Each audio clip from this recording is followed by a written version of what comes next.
Welcome to the Explainer. You know, the job of a software developer is changing in a really fundamental way. It's not just about hammering out code anymore, it's about becoming an architect for systems where AI is right at the very core. So in this Explainer, we're going to map out that critical journey you need to take from being a coder to becoming a true AI architect. This quote has never, ever been more on point. As AI gets better and better at automating the typing, our real value, our professional worth, is shifting completely over to the thinking. We're talking about that high-level architectural design, figuring out system boundaries, and making those big strategic calls that AI, well, it just can't make. Getting this right is absolutely essential if you want to stay relevant. All right, so here's the game plan. We'll kick things off by really digging into this new reality for developers. Then we'll cover the toolkit you're going to need. From there, we'll lay out a very clear three-phase career path, see exactly how your day-to-day work is going to change, and finally, get into the really cool stuff, how to effectively manage a whole team of AI agents. So for the past couple of years, it's been all about the novelty, right? Watching an AI spit out a block of code was fascinating. That was what we can call the generation era. But that's over. We are now smack in the middle of the integration era, and this is where the real hard work of architecting, integrating, and, crucially, governing these intelligent systems actually begins. This slide really gets to the heart of it. It shows a massive change in what we produce. We are moving away from a world where our main deliverable is handwritten source code. Instead, our job is becoming all about creating orchestration frameworks, defining the high-level rules that guide how AI agents actually build and run the system. And this shift totally redefines your role as an engineer. Your focus is way less on memorizing syntax and much more on orchestrating context, making sure the AI has the full picture of the system. And quality control, it's no longer just about manual peer reviews. It's evolving into a strategic auditing function. You essentially become the editor-in-chief, responsible for signing off on the logic and the output of AI agents, but at a huge scale. Okay, so to make this leap, you're going to need a new toolkit.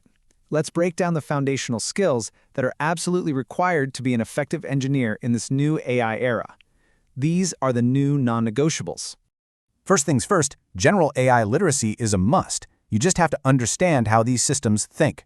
Second, Python is still king. It's the dominant language for AI, along with its key libraries like TensorFlow and PyTorch. And third, you've got to master the infrastructure that powers it all. Cloud platforms, Kubernetes for scaling everything out, and GPU optimization to make it all run fast. So, the big question, how do you actually do this? How do you make this transition happen? Well, it's not some overnight jump.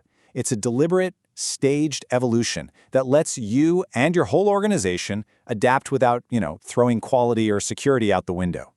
It all begins with Phase 1, Stabilize. This is where you just master the basic AI tools to handle all the boilerplate code and start clearing out those backlogs. Then, in Phase 2, you govern. Here, you start building in the guardrails, automated quality and security checks designed specifically for an AI-driven world. And finally, Phase 3, Orchestrate. This is where you use those advanced or agentic IDEs to actually direct entire teams of AI agents to pull off complex architectural tasks. So what does all this look like in the real world? Well, the traditional software development lifecycle that we all know is being completely reshaped, with AI agents becoming active participants in every single stage. Just think about the impact here. During planning, AI agents can analyze requirements and break down massive tasks. In development, they generate the code. For testing, they're creating edge cases and UI acceptance tests you'd never think of. And in deployment, they can do security analysis and even predict your scaling needs. AI is becoming a full-blown collaborator every step of the way. The really crucial thing here is how this changes your daily workflow.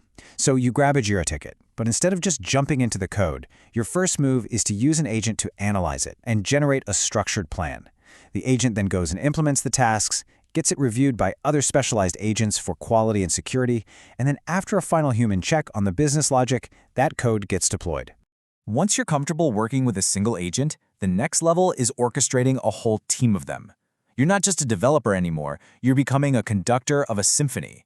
And to do that, you need to know the patterns to make them all work together in harmony. This right here is the core principle of modern AI architecture. You take a massive goal and you break it down into smaller, bite-sized subtasks. Then you assign each of those tasks to a dedicated agent with a specific skill, exactly like you would with a human team of specialists. This makes the whole system more modular, way more scalable, and easier to maintain. Now, choosing the right pattern is a huge architectural decision. A sequential pattern is like an assembly line, perfect for a nice linear workflow. A concurrent pattern, that's for when you need a bunch of things happening at once, or maybe you want multiple agents to vote on the best solution. Then you get these dynamic patterns, sometimes called manager-agent patterns, where a lead agent creates a plan on the fly and delegates tasks. This is perfect for messy, open-ended problems like handling a live production incident. Look, the technology is here, and honestly, it's getting better faster than any of us can probably imagine. The era of the AI native engineer has well and truly arrived. The real question isn't whether AI is ready for your workflow, but are you ready to stop being just a coder and start being the architect who leads it?